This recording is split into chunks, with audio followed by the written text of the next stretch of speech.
Alors, maintenant nous sommes dans le cas où les deux quotients ne sont pas égaux. Donc nous avons une inégalité de deux quotients, il reste à savoir lequel des deux quotients est le plus grand des deux.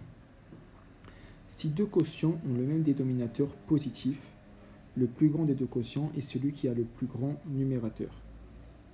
Exemple, entre 21 sur 13 et 19 sur 13, le plus grand des deux quotients est 21 sur 13, car 21 est plus grand que 19.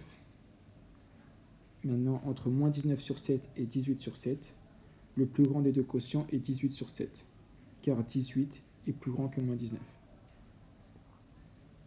Donc une fois qu'on a des dénominateurs égaux, c'est très facile de comparer des quotients, parce qu'on parle de choses qui ont la même taille, entre guillemets.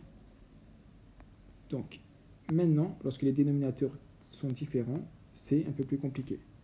Si le dénominateur de l'un est un multiple du dénominateur de l'autre, dans ce cas-là, il faut juste transformer un des deux quotients pour qu'il ait le même dénominateur que l'autre. Par exemple, on veut comparer 21 sur 6 et 40 sur 12. Pour cela, on transforme un des deux quotients afin que les deux quotients aient le même dénominateur. On pourra ainsi les comparer. Transformons 21 sur 6 afin que son dénominateur soit 12. C'est comme si on convertissait, d'accord, des sixièmes en douzièmes pour pouvoir les comparer. Parce que sinon, on ne peut pas comparer des sixièmes et des douzièmes. C'est comme comparer des grammes et des kilogrammes, par exemple. Après, une fois qu'on parle de choses qui ont la même taille, on peut les comparer. Donc 21 sixièmes, c'est combien de douzièmes? C'est très facile. Il suffit de multiplier par 2 le numérateur et le dénominateur, et on obtient 42 douzièmes. Et maintenant, entre 42 douzièmes et 40 douzièmes, il est clair que c'est 42 douzièmes qui est plus grand que 40 douzièmes, car 42 est plus grand que 40. Donc 21 sixièmes est plus grand que 40 douzièmes. Donc maintenant, si le dénominateur de l'un n'est pas un multiple du dénominateur de l'autre. Donc, dans ce cas, il faut transformer les deux quotients afin qu'ils aient le même dénominateur.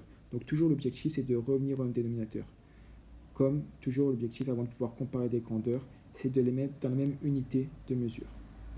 Donc, et cette fois, pour les mettre au même dénominateur, le dénominateur commun aux deux, ce sera le produit de leur dénominateur. Exemple, on veut comparer 15 sur 14 et 13 sur 8.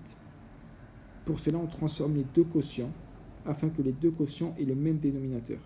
On pourra ainsi les comparer. Transformons 15 sur 14 et 13 sur 8. 15 sur 14, on va multiplier par 8 le numérateur et le dénominateur. On va trouver 120 sur 12. Et 13 sur 8, on va multiplier par 14 le numérateur et le dénominateur. On va trouver 182 sur 12. Maintenant, une fois qu'on a le même dénominateur pour les deux, on a 120 sur 12 qui est plus petit que 120 sur 112 qui est plus petit que 182 sur 112, car 120 est plus petit que 182. Et donc, 15 sur 14 est plus petit que 13 sur 8. Donc je répète, n'hésitez pas à revoir la vidéo. On veut comparer 15 sur 14 et 13 sur 8. Seulement, 14 n'est pas dans la table de 8. Donc là, on doit changer les deux quotients. Pour les changer facilement, on sait que quand on va multiplier 14 par 8 ou 8 par 14, on va obtenir la même chose. Donc, on va multiplier la première fraction par 8 en haut et en bas, et la deuxième fraction par 14 en haut et en bas. Et ensuite, on aura le même dénominateur, et après on pourra comparer les deux quotients. Donc maintenant, comparaison d'un quotient et de 1. Donc règle, si le numérateur et le dénominateur sont positifs, si le numérateur du quotient est plus grand que son dénominateur, le quotient est plus grand que 1. Si le numérateur du quotient est plus petit que son dénominateur, le quotient est plus petit que 1. Autrement dit, soit A sur B un quotient avec A et B positifs et B différent de 0. Si A est plus grand que B, alors A sur B est plus grand que 1. Si A est plus petit que B, alors A sur B est plus petit que 1. Exemple, 214 sur 207 est plus grand que 1.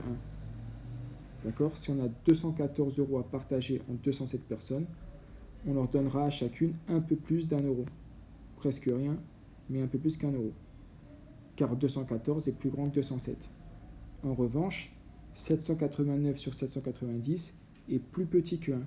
Si on a 789 € à partager en 790 personnes, on ne pourra pas donner 1 euro à chaque personne, car 789 est plus petit que 790. Donc c'est très utile pour comparer deux quotients. Il est parfois plus simple de les comparer chacun d'entre eux avec 1, il y en a un qui est plus grand, il y en a un qui est plus petit, et ensuite de conclure sur leur comparaison. Celui qui est plus grand que 1 est plus grand que celui qui est plus petit.